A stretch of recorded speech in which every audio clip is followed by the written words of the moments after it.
विद्युत धारा के अनुप्रयोग application of the electric current का तीन प्रभाव उसके हैं। एक होता है थर्मल इफेक्ट, ऊष्मीय प्रभाव, दूसरा है मैग्नेटिक इफेक्ट, चुंबकीय प्रभाव, और तीसरा है केमिकल इफेक्ट, रासायनिक प्रभाव। तो जो ऊष्मीय प्रभाव के बारे में बताने चल रहे हैं कि ऊष्मीय प्रभाव, जैसे हमने लास्ट वीडियो में तुमको समझाया, जब किसी कंडक्टर में करंट फ्लो की जाती है तो विद्युत धारा प्रवाहित की जाती है तो धारा का कुछ भाग तो उसके प्रभाव से जो है उष्मा के रूप में कन्वर्ट हो जाता है। जैसे तार में विद्युत धारा प्रवाहित करते हैं तो due to resistance of the wire, तार के प्रतिरोध के कारण, चूंकि प्रतिरोध जो होता है, रेजिस्टेंस जो होता है, धारा के बहने में अवरोध पैदा करता है, तो जिसके कारण कुछ हमारी इलेक्ट्रिकल एनर्जी है, जो विद्युत धारा है, उसका कुछ लॉस होता है और किसमें कन्वर्ट हो जाती है, वो उष्मा में।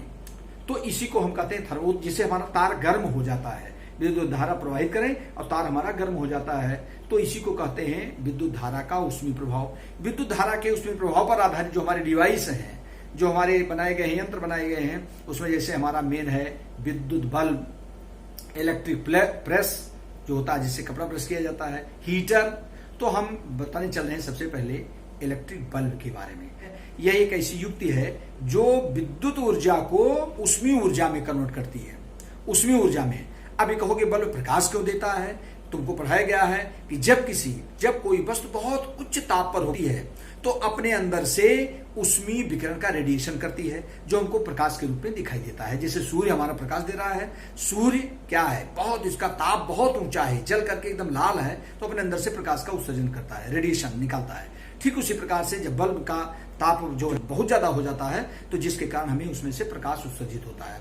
तो विद्युत बल्ब का क्या सिद्धांत है? एक लाइन में है, यह विद्युत ऊर्जा को ऊष्मीय ऊर्जा में और प्रकाश ऊर्जा में कन्वर्ट करता है। ऊष्मीय ऊर्जा के कारण ही प्रकाश प्राप्त होता है।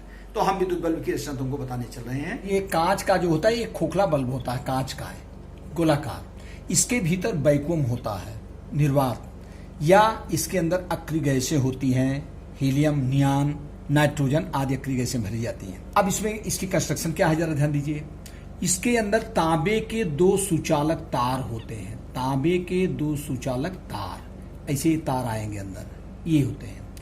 और इन तारों का संबंध अंदर ये जो होता है टंगस्टन धातु के तार से, टंगस्टन धातु का तार होता है जिसका गलनांक बहुत ऊंचा होता है, मेल्टिंग पॉइंट बहुत हाई होता है, लगभग 3400 डिग्री सेंटीग्रेड टंगस्टन धातु का होता है। जरा ध्यान दो पहले ये,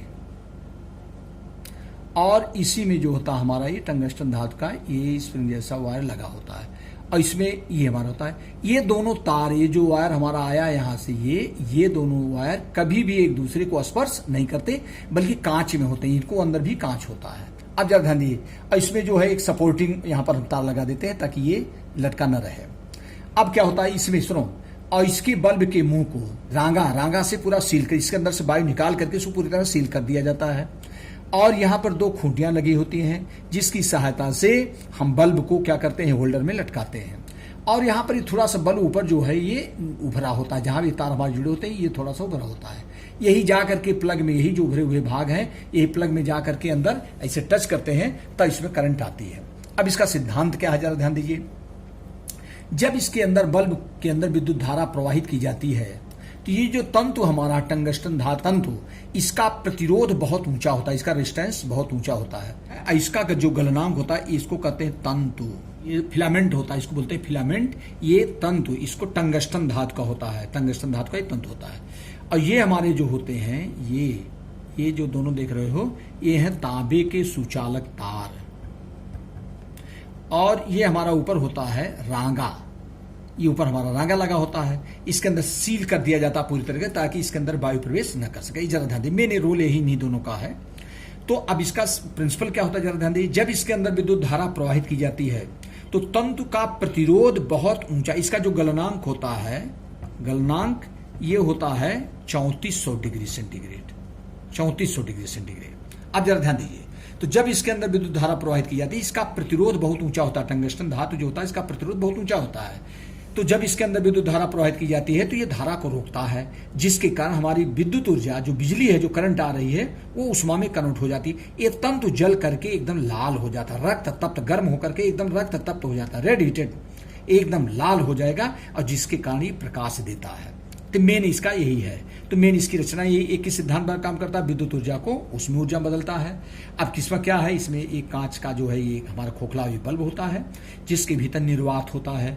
और इसकी रचना कैसी, इसमें तांबे के दो सुचालक तार होते हैं जो कहीं भी एक दूसरे को स्पर्श नहीं करते। बल्ब के भीतर इन तारों का संबंध टंगस्टन धातु के तंतु से होता है।